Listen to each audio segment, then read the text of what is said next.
Bienvenue sur Exploratrice de rêves lucides. Alors, le problème avec le DILD, c'est quoi? Le DILD, c'est le fait de prendre conscience que tu rêves à l'intérieur du rêve.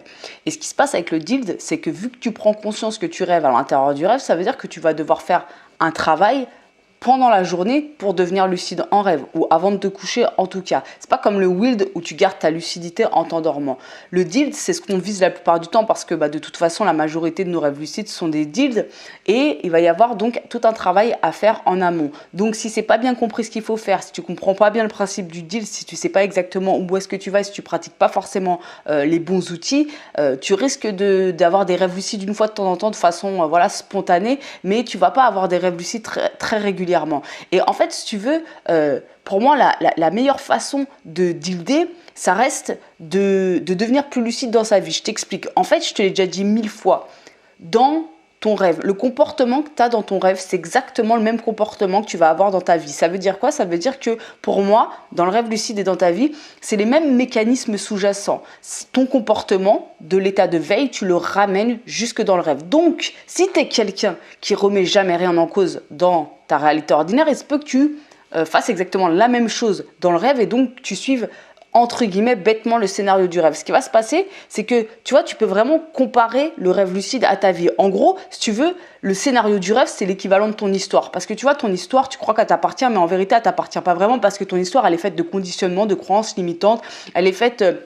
Quand tu étais petit, on t'a dit « Ah, toi, t'es plus ça, tu ressembles à papa, tu ressembles à maman, t'es ci, t'es ça », on te l'a tellement matraqué que tu as commencé à t'identifier à toutes ces qualités d'être timide, d'être pas confiant ou au contraire d'être très orgueilleux ou peu importe les traits de personnalité par lesquels tu te définis. Voilà, tout ça, ça a été des choses qui t'ont été inculquées de plus en plus jusqu'à ce que tu te les appropries quoi, quelque part. Et en fait, c'est exactement la même chose dans le rêve. Si tu veux, dans le rêve, tu incarnes un personnage. Ce personnage-là, en fait, il est sujet à tout, au scénario du rêve, il est sujet à tout ce qui est en train de tous les paramètres qui sont en train de se dérouler dans le rêve, mais il n'est pas lucide. Tu le sais très bien, quand tu fais un rêve non lucide, t'es non lucide, tu vois, t'es pas lucide. Et dans ta réalité, c'est pareil. La plupart du temps, ton histoire, qui correspond donc au scénario du rêve, voilà, elle est faite de tous ces conditionnements, toutes ces croyances limitantes, et t'es une personne, du coup, en train d'incarner un personnage dans le scénario de sa vie. Donc, ton histoire, elle t'appartient pas réellement, tout comme le scénario du rêve ne nous appartient pas réellement finalement. En tout cas, c'est ce que je crois.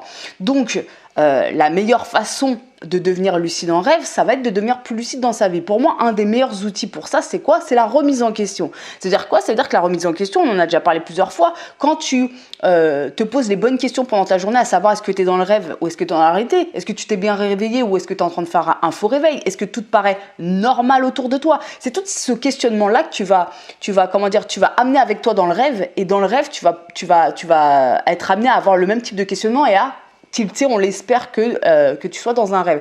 Mais tu peux aussi appliquer ce même type de remise en question à ta propre vie. C'est-à-dire à savoir, est-ce que je suis vraiment comme ça? Est-ce que c'est vraiment ça que j'ai envie de faire? Ou est-ce que je pense que j'ai envie de faire ça parce qu'on m'a dit toute ma vie que c'était comme ça que ça se passait? Tu vois, remettre tes croyances en cause de la vie elle est dure, un des trucs les plus flagrants, c'est ça, une des croyances les plus limitantes qu'on puisse avoir dans notre société, c'est que la vie est dure, c'est qu'il faut travailler dur et dans un métier qu'on n'aime pas forcément pour mériter son salaire. Ce genre de choses en fait qui sont complètement absurdes en fait quand on les remet en question.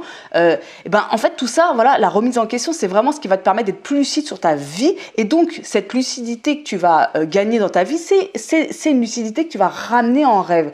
Donc, tout part de là pour moi. Tout part vraiment de là. Et c'est vraiment la meilleure façon de dealer. Ça va être de remettre les choses en cause. Alors, pas que. Il y a plusieurs outils qui peuvent te permettre de dealer. Et c'est d'ailleurs des outils que tu peux vraiment appliquer à ta vie. Pour moi, en fait, il y a 4 outils que tu peux utiliser pour dealer sans te faire chier avec des méthodes d'induction avant de te coucher. Vraiment, là, je parle d'un travail pendant la journée. On en a déjà parlé, la remise en question, comme je viens de te le dire, par le biais de certains questionnements, les tests de réalité, évidemment, donc là on est vraiment sur un acte précis à faire pour déterminer si tu es dans le réel ou dans le rêve, ok, l'autosuggestion, et c'est de la reprogrammation, ni plus ni moins, et le journal de rêve. Et tu vois, en vrai, ces trucs-là, tu peux complètement les appliquer à ta vie. C'est-à-dire, le journal de rêve, tu peux faire un équivalent dans ta vie pour devenir plus lucide. C'est-à-dire, simplement, tu vois, repenser à ton histoire et commencer à te dire, noter les moments qui ont été marquants pour toi, que ce soit au niveau, que ce soit des bas ou des hauts, et à travers ça, en fait, commencer à analyser ta propre histoire pour en tirer des conclusions,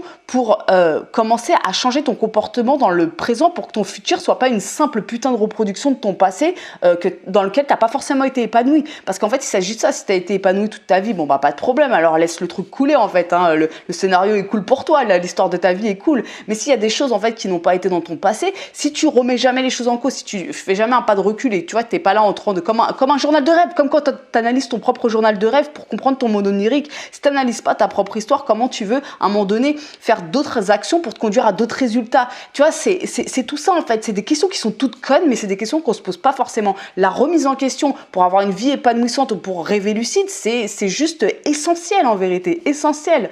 Donc, voilà, pour moi, le deal, c'est un truc qu'il faut bien comprendre pour pouvoir bien l'appliquer. En tout cas, il faut bien comprendre un petit peu tous les mécanismes sous-jacents pour commencer à prendre conscience qu'on rêve à l'intérieur du rêve. Et je te rappelle que jusqu'à dimanche soir, tu peux profiter d'une offre assez exceptionnelle et limitée que je te fais, qui est de profiter de 3 formations pour le prix d'une.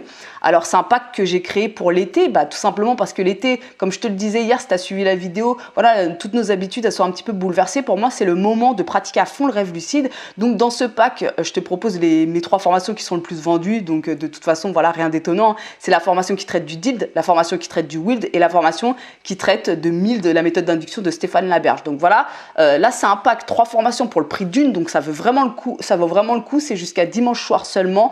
Profites-en si tu as envie d'approfondir ta pratique pendant l'été, si tu as envie de vraiment bien comprendre les méthodes, c'est important de bien les comprendre pour bien les appliquer, pour ensuite se les approprier, c'est ça qui est important. Donc voilà, n'hésite pas non plus à aller checker les autres formations si ces formations-là, ça ne te parle pas. Il y en a d'autres que je peux te proposer, l'école lucide, lien en description. Tu peux aussi aller checker le Discord pour partager avec des rêveurs et des rêveuses lucides à propos de toutes tes expériences. Et puis on se retrouve demain pour une nouvelle vidéo. Ciao!